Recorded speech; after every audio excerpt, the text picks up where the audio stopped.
So yeah, I'm sorry. Here I am in the garage again. I know we haven't had a whole lot of adventure videos lately.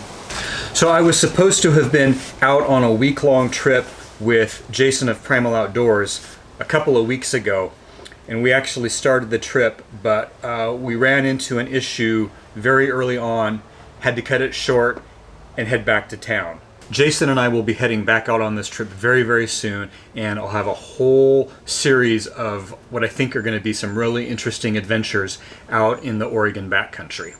So that will be coming up.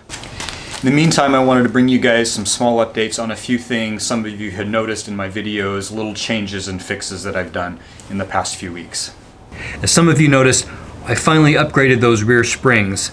These are standard height king springs, and I am super happy with this upgrade. I should have done this a long time ago. I'll talk much more about this in a dedicated video, but what is just amazing is the car is currently fully loaded down with all of my camp gear, my complete kitchen build out, everything. It would normally sit right about here with everything loaded in.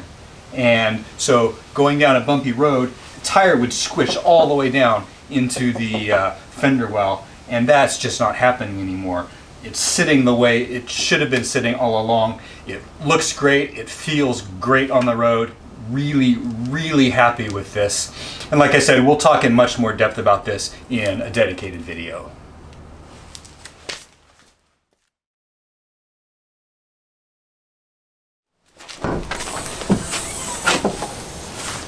As I talked about in my review of the fridge, I have gone ahead and elevated this platform that it's sitting on.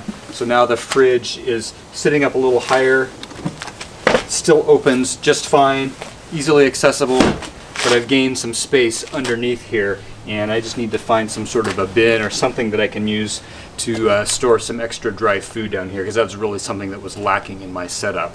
Also, you'll notice that the bright orange straps holding the fridge down are gone, but it is mounted on there. I got many suggestions on the fridge review video for how to secure this thing without needing to strap it down the way I had. By far, the most common suggestion was to use industrial Velcro.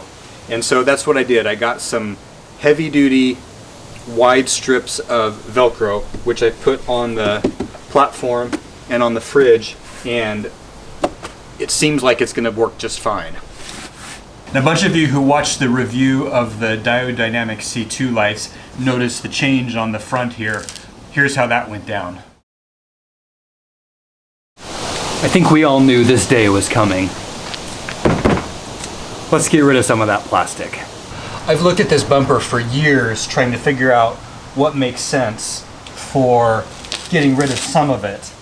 And following this straight around sort of runs awkwardly into this fog light hole.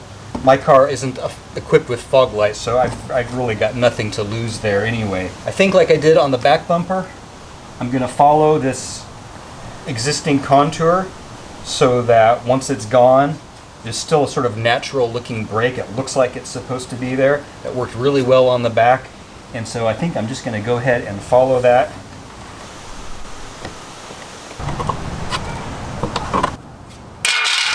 A lot of times it seems like people cut them sort of more up along this line here, and it exposes a lot of stuff that's normally covered by the bumper skin.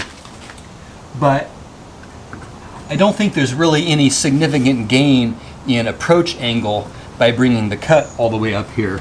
There is part of the unibody framing is right there. And so if it's cut there, or it's cut up there, that's really not going to change anything. I'm going to go ahead and use my angle grinder again. It worked really well on the rear bumper, and it just made short work of it.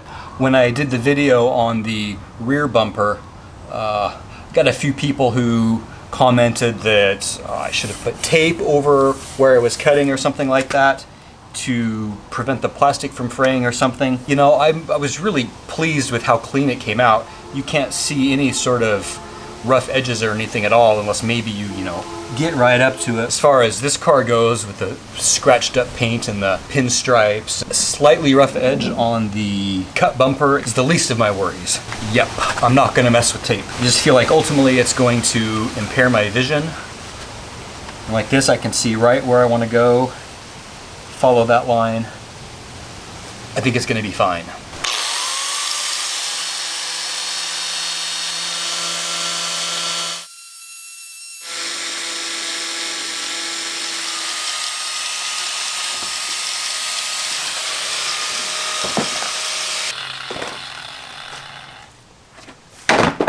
So that exposed a little bit of stuff down in here, and I think we'll paint anything that's exposed. We'll paint black. This piece of styrofoam on the bumper beam, I think maybe that'll just go away.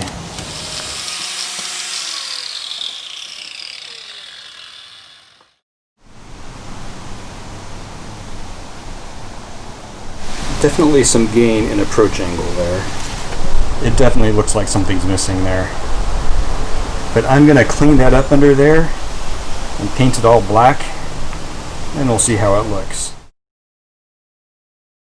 So I just used good old plasti-dip to paint it all black, in part because it's what I had, but also it enabled me to refresh the grille and the other parts of the bumper that already had plasti-dip on them. I find this stuff is really easy to retouch. You can spray a little bit over old areas that have been painted, and it blends really easily with itself. So, and I assume that I'm gonna have to be doing a lot of retouching down underneath there, so that's as good as anything, and I usually have some of this around most of the time anyway. Alright, so hopefully that sort of brings us all up to date on a bunch of little things that didn't really warrant their own video. I'm sorry it's been a lot of sort of home-based garage videos for the last several weeks, but we'll have some nice adventures for you very soon. Thanks for watching.